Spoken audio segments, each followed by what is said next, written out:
So we're going to look at airway assessment and patient positioning. This is a skill that we use to make sure that if we're going to do an intubation or an RSI, that we've properly assessed the patient, their suitability and any problems that we might come across. The indications for this sort of assessment, again, is for patients that we're thinking about intubating, and there's 5 reasons that we might think about doing that. The patient can't protect their airway, the airway isn't patent, there's inability to ventilate the patient properly, if there's some sort of clinical course that we might expect from them, some sort of deterioration, that intubation is needed, and also just to facilitate safe transport, whether that's by road or by air. So yeah, we'll run through that now. So the equipment we need for this airway assessment is quite minimal. Primarily we just need our PPE, so goggles, gloves, and we'll also probably need some sort of equipment to actually ramp the patient up with, so whether that's blankets or towels or anything you can find in the environment. Everything else is more based on the intervention, but for the actual assessment side of things, those would be the equipment we need. So now that we've looked at the indications and the equipment we need for this airway assessment, what we'll move on to now is just how we're going to best position our patient. So when a patient's supine like this, whilst that might be their sort of normal position, it's not the best for actual airway visualization. So what we want to do, we want to try and align the different axes that go through the airway, so our laryngeal, oral and pharyngeal axes. And by aligning those, we're going to try and get ourselves the best visualization and hopefully get first pass success from that. So what we need to do is, keeping our face parallel to the ceiling, we want to be able to raise the sort of head so that the external auditory meatus lines up with the sternal notch, and by doing that we're actually lining those axes up. So to do that, we'll probably use blankets, towels or whatever's around in terms of our equipment and what might be around on scene.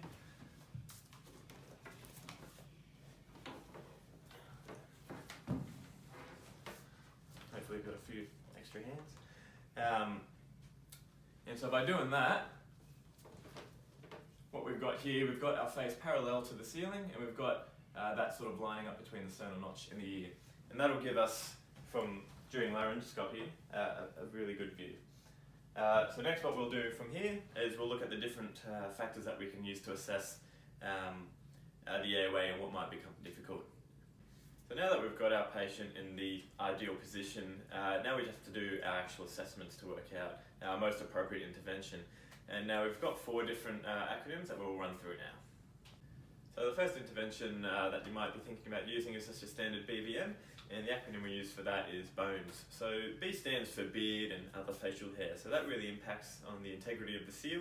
So we either want to be able to mitigate that by cutting it off if need be, or just being really mindful and perhaps using a two-hand technique.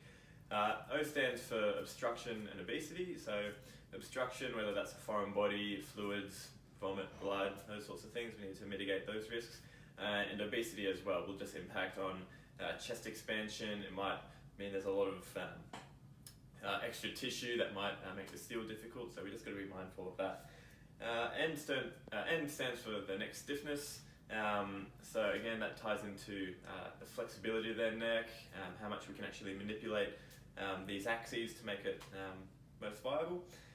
E is for expecting patients. So pregnant patients, especially in the later terms, have a lot more extra mass, and they're also more prone to reflux, so we just have to be mindful of mitigating those risks as well.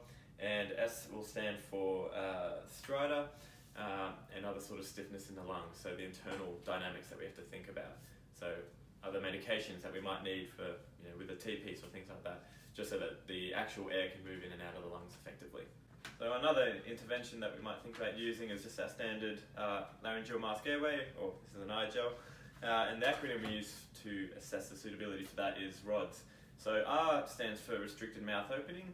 So the things we might look in there, how big is their mouth, how flexible, are there any sort of dentures or a large tongue that might get in the way? We really need to sort of plan ahead and choose the right size based on what we can find there. O again ties into obstruction, where we're looking for any foreign bodies, fluids, like we discussed before, and again, loose teeth, dentures, that comes into it as well.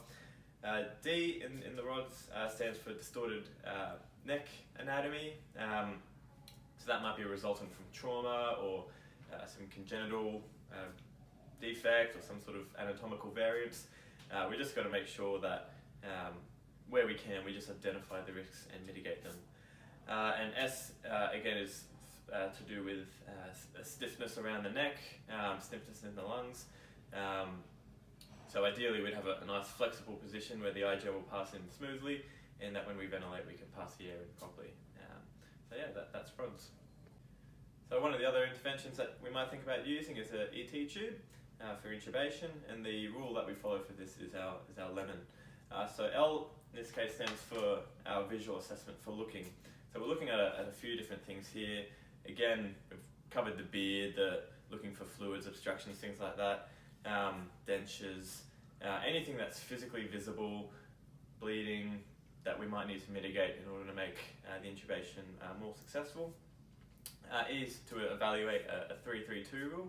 Now whilst this would be better in a conscious patient, what we want to try and work out is if a patient can fit 3 fingers in their mouth so that they've got good mouth opening, 3 fingers from the mentis of the chin to the hyoid bone, and then 2 fingers from the thyroid cartilage also to the hyoid bone.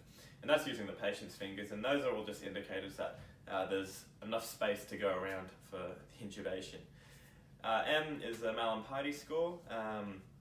Again, and this requires a conscious patient to be able to look at you and stick their tongue out. But there are 4 classes. The first 2 classes are usually associated with easier intubation, and they stand for having a full view of the oral anatomy, including the tonsillar pillars. Grade 2, you'll see most of that, but perhaps not all the pillars, and you might just be seeing most of the uvula. Class 3, you're really only seeing the soft palate, the hard palate, and maybe the base of the uvula, and class 4 is just primarily the hard palate. It's really not looking good. So those 3rd and 4th classes are associated with harder intubations. O for in the lemon rule is again looking at obstruction and obesity, things that are going to get in the way of passing intratracheal tube. And N stands for the neck assessment. So if a patient was conscious, we test the flexibility of their neck. We want to make sure that there's enough movement so that when we're intubating, we're able to use their anatomy for us, and that it's not going to impede us too much. So that's the lemon rule that we use for intubation. And whilst I don't have the equipment here, we'd also be thinking about cricothyrotomies, and the acronym we use for that is short. So S stands for any surgeries that might impede the performing of that procedure, so looking for any scars that might be indicative of that. H is for hematomas, so whether that's a result of trauma or some sort of coagulopathy, something that might be going on. O for obesity, again, which we've touched on, really makes it difficult to identify landmarks, and there's a bit more tissue to cut through. R is radiation, and T is trauma, tumours, abnormal growth, things that might just, again, interfere with our landmarks and our procedure. So that's for cricothyrotomies. So in summary, we've got 4 tools that are really helpful for identifying and assessing an airway. So we've got bones, rods, lemon and short, and those are all to do with their respective pieces of equipment. But what we want is a really thorough assessment before we actually try in a procedure, because preparation is 90% of the game, and we really want to mitigate as many risks as possible rather than discover them midway through a procedure. So that brings us to the end of our airway assessment and positioning.